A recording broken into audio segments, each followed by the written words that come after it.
Ibu yang saya hormati, di sini sebelum kita melakukan supervisi, kita akan melakukan rapat koordinasi agar kegiatan supervisi kita di hari yang sudah kita tentukan akan berjalan dengan lancar. Bapak Ibu yang saya hormati, sekilas tentunya Bapak Ibu sudah mengetahui apa itu supervisi akademik. Nah, di sini supervisi akademik merupakan kegiatan pembinaan yang direncanakan dengan memberi bantuan teknis kepada guru dan pegawai lainnya dalam melaksanakan proses pembelajaran atau mendukung proses pembelajaran yang bertujuan untuk meningkatkan kemampuan profesional guru dan meningkatkan kualitas pembelajaran secara efektif. Jadi di sini supervisi itu bukan sesuatu yang menakutkan ya Bapak Ibu. Kita sama-sama belajar. Di sini kepala sekolah dengan guru itu bukan istilahnya kepala sekolah itu mengawasi, tidak, tetapi kita sebagai mitra yang membantu panjenengan untuk dapat meningkatkan kualitas pembelajaran di kelas. Maka ya Bapak Ibu. Kemudian tujuan dari persiapan supervisi atau observasi kelas yaitu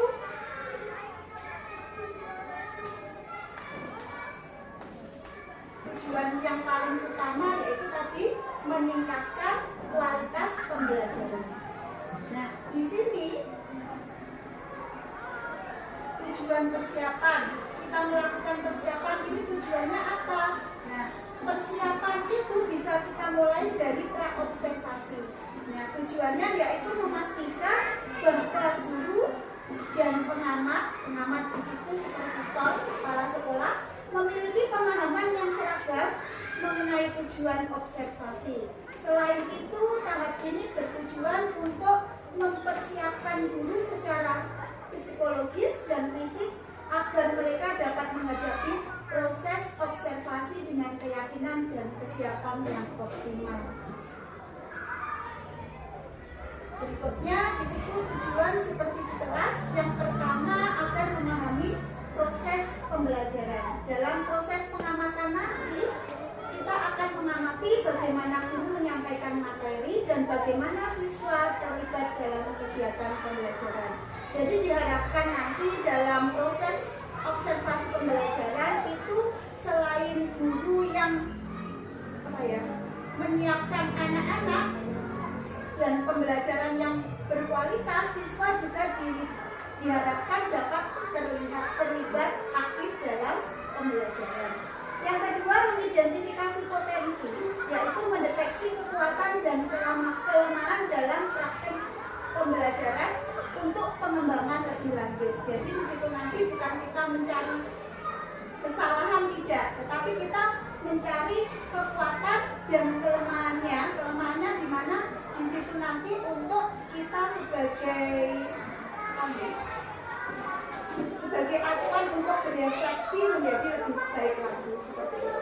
Kemudian yang ketiga, mengumpulkan data, yakni mengumpulkan informasi yang relevan untuk analisis dan evaluasi kualitas pembelajaran. Jadi di sini juga kita harus mengetahui rapot pendidikan kita.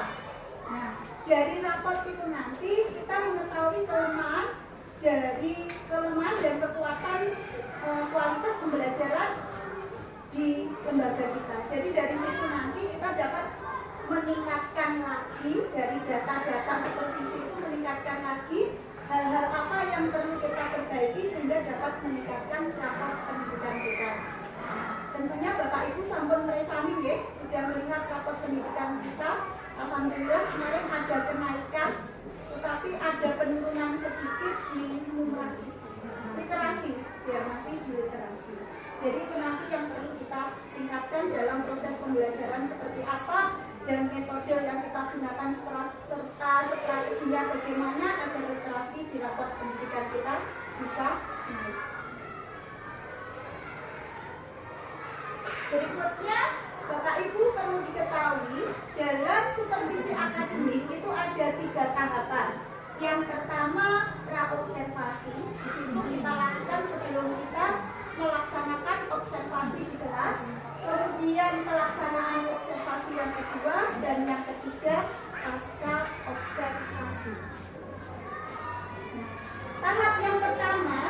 kita lakukan yaitu pra-observasi kelas. Nah, di situ pra-observasi itu adalah pertemuan sebelum observasi. Itu merupakan percakapan yang bertujuan, percakapan antara supervisor dengan guru yang bertujuan untuk membangun kemitraan. Jadi di sini kita bukan atasan bawahan mencari kesalahan, tidak, tapi kita mitra, saling bekerja sama, saling mengingatkan, saling membantu dalam peningkatan kualitas pembelajaran. Itu untuk apa ya? Agar seorang guru dapat meningkatkan atau mengembangkan kompetensi dirinya. Jadi di situ nanti kita akan melakukan percakapan. Nah, di situ ada lembar catatan pro-observasi. Nah, di situ dapat panjenengan tulisari.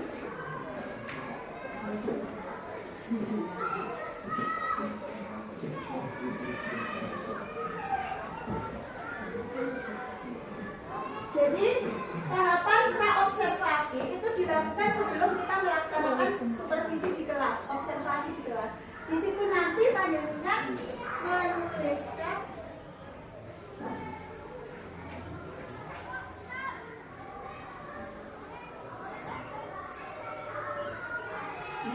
hari tanggal sesuai dengan jadwal panjenengan, nama panjenengan, muatan pelajaran, dan lain sebagainya. Di kolom pertama itu ada tujuan pembelajaran. Itu panjenengan ambil dari modul ajar yang sudah panjenengan buat. Nah, di situ seumpama panjenengan ambil muatan pelajarannya matematika. Jadi tujuan pembelajaran, seumpama contohnya dengan pembelajaran proyek, siswa dapat membuat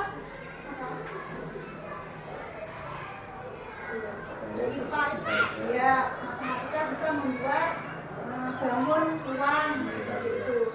Kemudian itu dapat diambil di modul ajar sesuai dengan CPTP-nya. Kemudian area pengembangan yang hendak dicapai itu panjenengan contohnya bisa menggunakan pembelajaran berdiferensiasi yang terkait dengan PSE, pembelajaran sosial emosional. Jadi nanti bisa dikaitkan pembelajaran yang menguatkan pada siswa sesuai dengan kebutuhan siswanya. Jadi yang terintegrasi dengan PSE. Jadi di situ nanti panjenengan bisa melakukan pembelajaran yang sesuai dengan kebutuhan siswa. Jadi tidak hanya satu saja, tergantung pada karakteristik siswa-siswanya, juga bisa menyisipkan pembelajaran sosial emosional dengan mengajak siswa berrelaksasi, apa diajak ya escripting, menyanyi terlebih dahulu agar siswa fokus dalam pembelajaran. Itu bisa, contohnya seperti itu, tapi tidak harus area pengembangan ditulis seperti itu. Monggo itu nanti kreativitas panjenengan bagaimana. Kemudian di sini ada strategi yang dipersiapkan. Di situ meliputi metode pembelajaran, bisa metode pembelajaran yang dipakai pada muatan pelajaran yang akan disupervisi apa. Contohnya apa mawon nggih? Metode napa?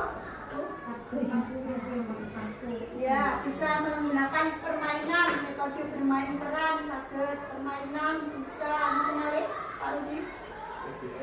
PBL, project learning ya. Kemudian apa malih?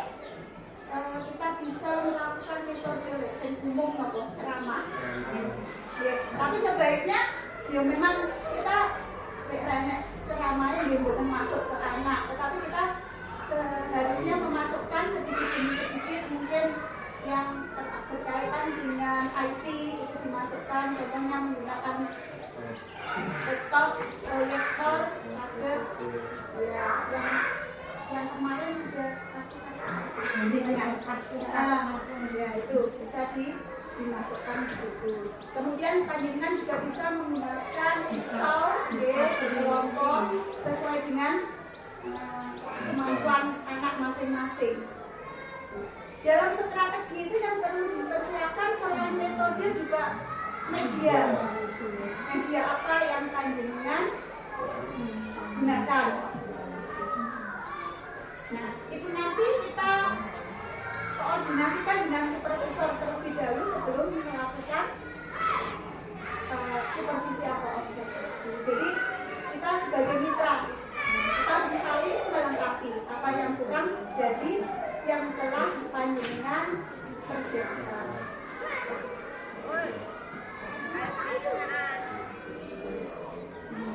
Bagaimana Bapak Ibu dalam tahap observasi, mungkin ada pertanyaan? Monggo.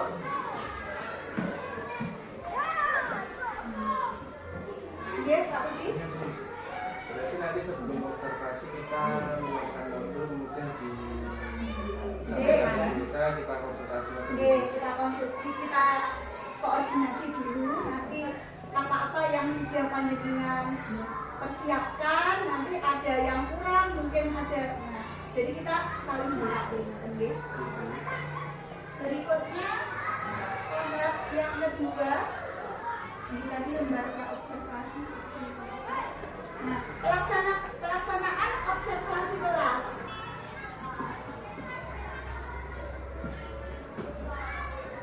Nah, dalam observasi kelas yang dilakukan oleh kepala sekolah itu akan dimulai setelah dokumen persiapan yang diajukan oleh guru telah dikumpulkan.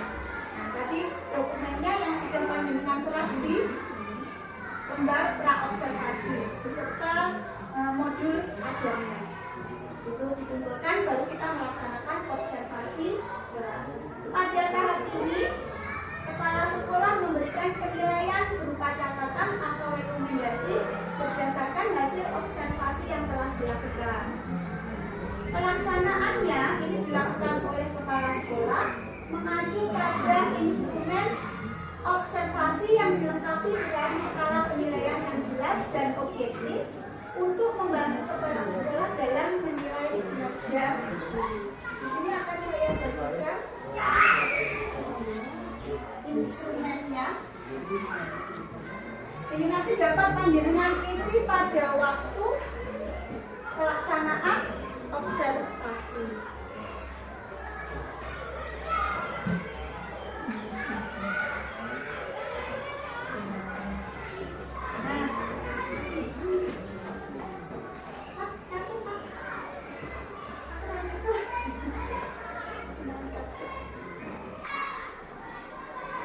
Bapak Ibu, setelah panjenengan presentasi yang instrumen supervisi bimbingan kelas itu, di situ yang pertama ada instrumen telaah persiapan pembelajaran. Jadi panjenengan menyiapkan indikator-indikator yang akan dinilai di situ. Nah, itu ada DP, TP, ATP itu juga dipersiapkan berdasarkan modul ajar yang sudah panjenengan buat. Jadi penyekorannya nanti berdasarkan persiapan pembelajaran yang sudah panjenengan buat di instrumen yang A. Kemudian yang kedua itu ada instrumen supervisi pelaksanaan pembelajaran. Jadi nanti pada waktu pelaksanaan supervisi itu panjenengan presentasi dulu indikator di dalamnya. Jadi nanti pada waktu pembelajaran panjenengan persiapkan indikator-indikator apa yang seharusnya panjenengan laksanakan. Biasanya yang sering lupa itu memberi penguatan pada anak, itu sering lupa. Penguatan itu sangat penting, walaupun kelihatannya hanya memberikan jempol atau mengucapkan bagus, tapi biasanya kadang kita lupa. Sudah ada kegiatan awal, kegiatan nanti kalau panjenengan menggunakan pembelajaran sosial emosional itu panjenengan letakkan di awal, kegiatan awal. Kemudian kegiatan akhir itu juga sering lupa nih Bapak Ibu, menyimpulkan materi pembelajaran akhir. Tidak lanjut. Saya rasa untuk pelaksanaan sampun jelas nggih.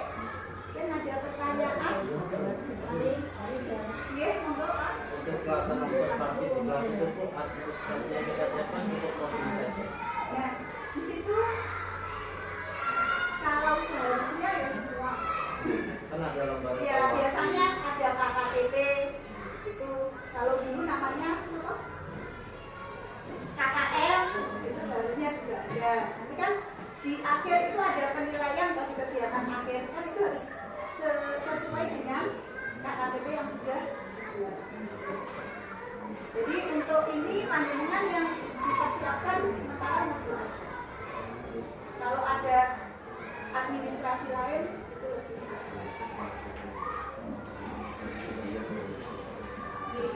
ya Pak?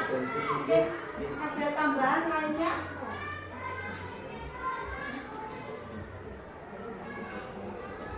Sambut. Di tahap yang ketiga itu tahap pasca observasi. Jadi memang tahapnya sedikit banyak, mungkin keuangan itu sebenarnya tidak. Jadi IPRA itu nanti kita persiapan pelaksanaan, di pasca itu kita melakukan tindak lanjut. Jadi apa yang kita lakukan pada supervisi itu tidak berhenti sampai di situ. Jadi ada tindak lanjutnya, dan tindak lanjut itulah yang memberikan membantu kita untuk memperbaiki pembelajaran pada kegiatan sebelumnya. Jadi istilahnya kita berefleksi lah dari kegiatan kita, kelemahannya apa, terus kita cari kelemahannya, nanti kita mencari solusinya di kegiatan pasca observasi. Nah, tahapan penting dalam pasca observasi itu diskusi, refleksi, dan tindak lanjut. Diskusi pasca observasi memungkinkan guru dan kepala sekolah untuk membahas hasil observasi, memberikan umpan balik, bukan memberikan penilaian 9, 10, gitu, tapi kita memberikan umpan balik, mencari kekuatan dan kelemahannya itu tadi. Kemudian membahas strategi, membahas strategi peningkatan pembelajaran. Jadi dari refleksi itu membantu guru mengevaluasi pembelajaran yang telah dilakukan dan merencanakan perbaikan. Tindak lanjut melibatkan penerapan rencana perbaikan tersebut dalam kegiatan pembelajaran selanjutnya. Nah, di sini ada daftar pertanyaan observasi. Sakit kandungan tulisannya.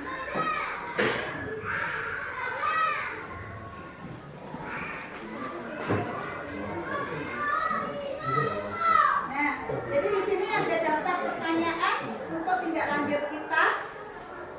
Nah, bagaimana pendapat saudara setelah menyajikan pelajaran hari ini? Nanti kita melakukan sharing lah. Kemudian proses pembelajaran sudah sesuai yang direncanakan. Biasanya kalau yang sudah itu saya lupa melakukan penguatan. Pasti ada yang lupa. Jadi kita harus cermat. Kemudian dapatkah saudara menceritakan hal-hal yang dirasakan memuaskan? Contohnya anak-anak aktif dalam pembelajaran, semua antusias, itu bisa dilakukan. Bagaimana perkiraan mengenai tercapaian tujuan pembelajaran? Jadi proses pembelajaran itu dengan tujuan yang sudah panjang tulis di pra-observasi itu sudah terrealisasi semua atau belum? Umpama itu nanti panjangnya dapat memberikan skor, saya masih di skor 7 atau skor 8, kan bisa menjadi refleksi panjenengan. Kemudian kesulitannya mungkin siswa yang ngomong dewe, kan pasti ada itu. Tetapi kalau ada seumpama siswa seperti itu, harus guru harus bisa mengkondisikan bagaimana biar anak tersebut ikut belajar. Oke, seperti itu. Di nomor 8, untuk pertemuan berikutnya itu seperti siklus perbaikan. Jadi strategi apa berikutnya yang panjenengan lakukan agar kelemahan-kelemahan itu dapat diperbaiki di pertemuan berikutnya. Kan ya Bapak Ibu, monggo Bapak Ibu dari penjelasan ini tadi, mulai dari kegiatan supervisi akademik, pra-observasi, observasi, dan pasca observasi. Mungkin ada pertanyaan, monggo Pak Haji. Untuk pelaksanaan pra-observasi Bu, itu harus di hari yang sama atau bisa dilaksanakan dari sebelumnya? Soalnya kan mengingat jamnya itu kan pagi. Kalau misalkan peranya itu kita laksanakan sehari sebelumnya apa? Sebaiknya yang lebih baik itu sebelumnya, karena kan kita pada waktu pra-observasi itu ada beberapa persiapan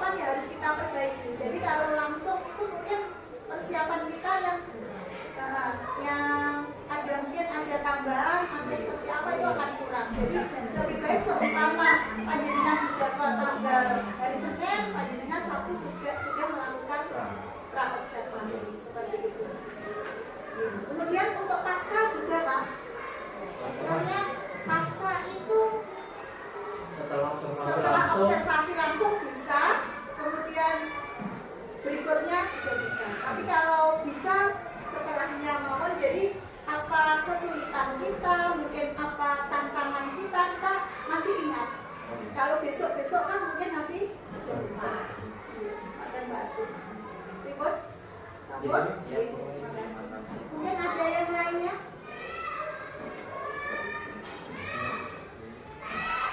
Sambut? Bagaimana? Berikutnya jadwal observasi ya. Ini nanti kita panjenengan bisa renungkan dengan teman-teman untuk buati tanggal ini ya. 15 April. 15 April. Jam kedua. 15 April. Omega 17 April.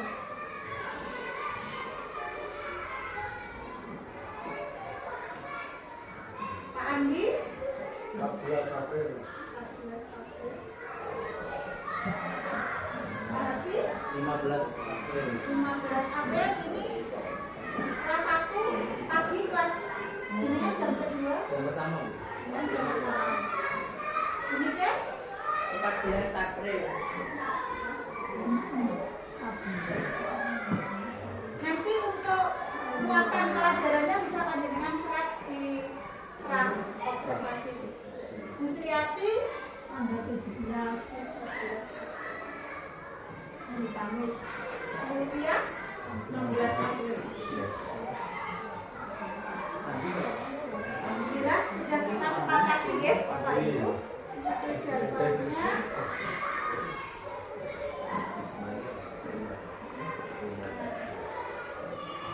Itu jadwalnya sudah kita sepakati bersama. Jadi di sini nanti tolong panjenengan persiapkan persiapan untuk melakukan supervisi akademik mulai dari observasi. Itu kan panjenengan persiapkan mulai dari peralatan atau kebutuhan yang panjenengan butuhkan. Kemudian apa yang dapat saya sampaikan terkait persiapan supervisi akademik. Sudah tidak ada pertanyaan ya? Terima kasih. Alhamdulillah. Semoga kegiatan yang sedang kita rencanakan ini terkait supervisi akademik bisa berjalan